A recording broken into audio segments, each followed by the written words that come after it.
Monsieur Saval, who was known in Mantes as Father Saval, had just gotten out of bed. He was crying. It was a gray autumn day, and the leaves were falling. They fell slowly with the rain, like heavy, slow drops. Monsieur Saval was not feeling happy. He walked from the fireplace to the window, and then from the window back to the fireplace. Life has sad days. For him, it would only have sad days now, because he was 62 years old. He was alone, an old man with no family or friends around him. How sad it is to die alone, all alone, without anyone who cares about you. He thought about his life, so empty and lonely. He remembered the days of his childhood, his home, his parents' house, his days in school, the silly things he did, the time he studied law in Paris, his father's sickness, and his death. He then went back to live with his mother. They lived together very quietly and did not want anything more. Finally, his mother died. How sad life is. He lived alone after that, and now it would soon be his turn to die too. He would disappear, and that would be the end. There would be no more Paul Saval in the world. What a scary thought. Other people will love, will laugh. Yes, people will keep having fun, but he will no longer be alive. Isn't it strange that people can laugh, have fun, and be happy when they know that death is coming? If death were only a maybe, one could still have hope. But no, it is certain, just like night always comes after day. If only his life had been full. If he had done something, if he had adventures, big joys, success, or some kind of satisfaction. But no, nothing. He had done nothing but get out of bed, eat at the same times, and go back to bed again. And he had done this for 62 years. He had not even gotten married, like other men do. Why? Yes, why hadn't he married? He could have, because he had plenty of money. Did he not have the chance? Maybe, but one can make chances. He just didn't care. That was all. Not caring was his biggest problem, his weakness, his fault. How many men ruin their lives because they don't care? It is so hard for some people to get out of bed, to move around, to take long walks, to talk, to study anything. He had never even been loved. No woman had rested on his chest, completely in love. He knew nothing about the sweet pain of waiting, the joy of holding someone's hand, or the happiness of being in love.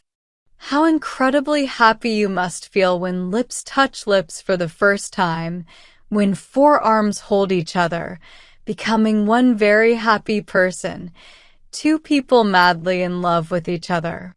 Monsieur Saval was sitting in front of the fire, his feet on the fender, wearing his robe. Yes, his life had been ruined, completely ruined. He had, however, loved. He had loved secretly, sadly, and without much feeling, just like he did everything else. Yes, he had loved his old friend, Madame Sandress, the wife of his old friend, Sandress. Oh! If only he had known her as a young girl. But he met her too late. She was already married. Of course, he would have asked her to marry him. How he had loved her, even without a break, from the first day he saw her. He remembered how he felt every time he saw her, how sad he was when he had to leave her, and the many nights he couldn't sleep because he was thinking of her. In the morning, he felt a little more clear-headed than the night before. Why? She used to be so beautiful, so delicate with her fair curly hair, always laughing. Sandras was not the right man for her. Now she was 52 years old. She seemed happy. Oh! If only she had loved him back then. Yes, if only she had loved him. And why shouldn't she have loved him, Saval, since he loved her so much? Yes, she, Madame Sandras. If only she had known. Had she noticed anything? Seen anything? Understood anything? What would she have thought? If he had told her, what would she have said? Saval asked himself 1,000 questions. He thought back over his whole life, trying to remember every little detail. He remembered all the long evenings spent at Sandras' house when Sandras' wife was young and so charming. He remembered many things she had said to him, the sound of her voice, the little smiles that meant so much. He remembered their walks, the three of them together, along the banks of the Seine River, their lunch on the grass on Sundays because Sandras worked at the sub-prefecture. And suddenly, he clearly remembered one afternoon spent with her in a small forest by the river. They had left in the morning, carrying their food in baskets. It was a bright spring morning, one of those days that make you feel so alive. Everything smelled fresh and everything seemed happy. The birds' voices sounded more cheerful and they flew faster.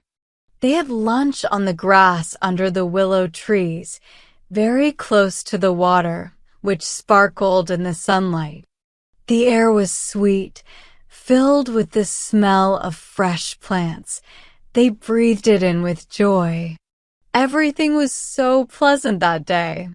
After lunch, Sandras fell asleep on his back.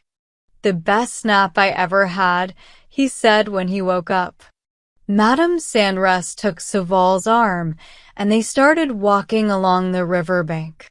She leaned gently on his arm. She laughed and said to him, "I feel so happy, my friend. I feel so happy." He looked at her, his heart beating fast.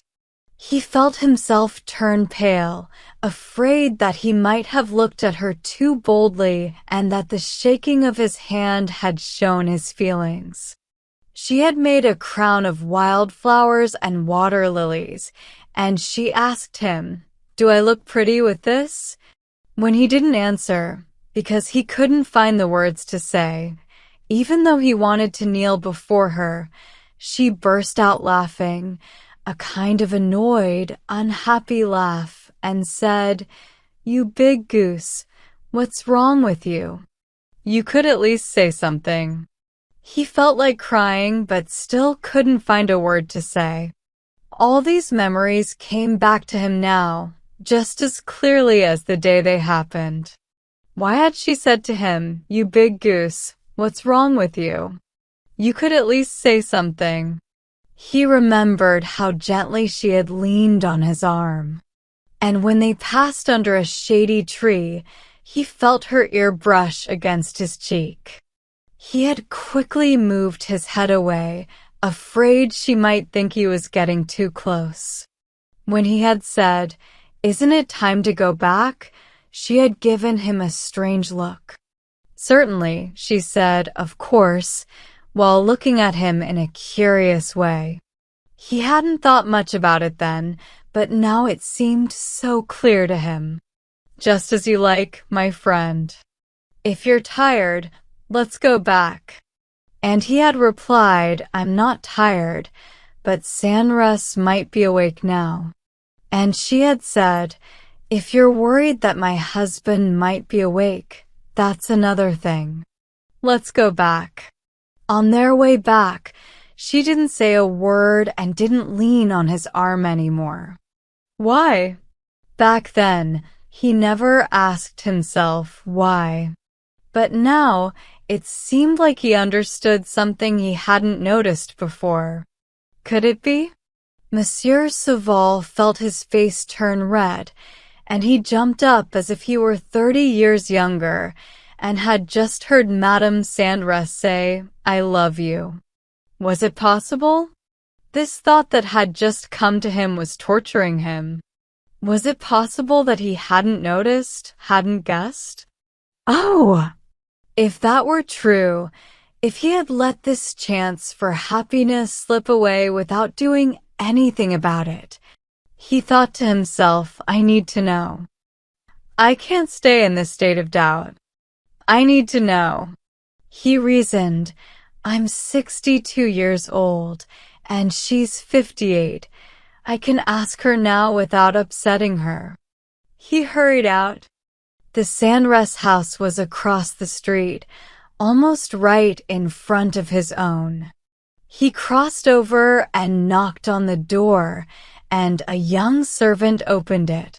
You here at this time, Saval? Did something happen? No, my dear, he replied, but go and tell your mistress that I need to speak to her right away. The thing is, Madame is preserving pears for the winter, and she's in the kitchen. She's not dressed properly, you understand. Yes, but please go and tell her that I have something very important to talk about. The young servant left, and Saval started pacing up and down the living room with long, nervous steps. He didn't feel embarrassed at all, though. Oh, he was just going to ask her something, like he would ask her for a cooking recipe. After all, he was 62 years old. The door opened and Madame Sandress appeared. She was now a large woman, round and plump, with full cheeks and a loud laugh. She walked with her arms slightly away from her sides, her sleeves rolled up, and her bare arms covered with fruit juice. She asked with concern, What's wrong, my friend? You're not sick, are you?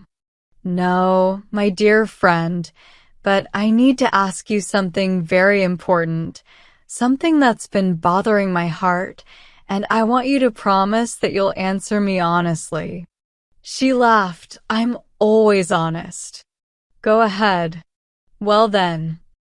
I've loved you from the first day I saw you. Did you ever doubt that? She responded, laughing, with a bit of her old playful tone. You big goose. What's wrong with you? I knew it from the very first day. Saval began to shake. He stammered, You knew it? Then, he stopped. She asked. Then, he replied. Then what did you think? What would you have said? She burst into laughter again. Some of the juice from her fingers dripped onto the carpet. What? Me? Well, you didn't ask me anything. It wasn't my place to speak up. He then took a step closer to her. Tell me. Do you remember the day when Sandress fell asleep on the grass after lunch, when we walked together to the bend of the river, down below? He waited, hoping for an answer. She had stopped laughing and looked him straight in the eyes. Yes, of course, I remember. He replied, trembling all over. Well, that day, if I had been brave, what would you have done? She started to laugh, the kind of laugh only a happy woman can have, who has no regrets. She answered clearly, with a bit of teasing in her voice. I would have said yes, my friend. Then she turned around and went back to making her jam. Saval hurried out into the street, feeling crushed, as if something terrible had happened. He walked quickly through the rain, not caring where he was going, until he reached the riverbank. Then he turned right and followed the river. He walked for a long time, as if something inside him was pushing him forward. His clothes were soaked with water, his hat was all soft and out of shape, dripping like a wet cloth. He just kept walking, straight ahead. Finally, he reached the place where they had had lunch that day, so many years ago, a memory that now made his heart ache. He sat down under the bare trees and began to cry.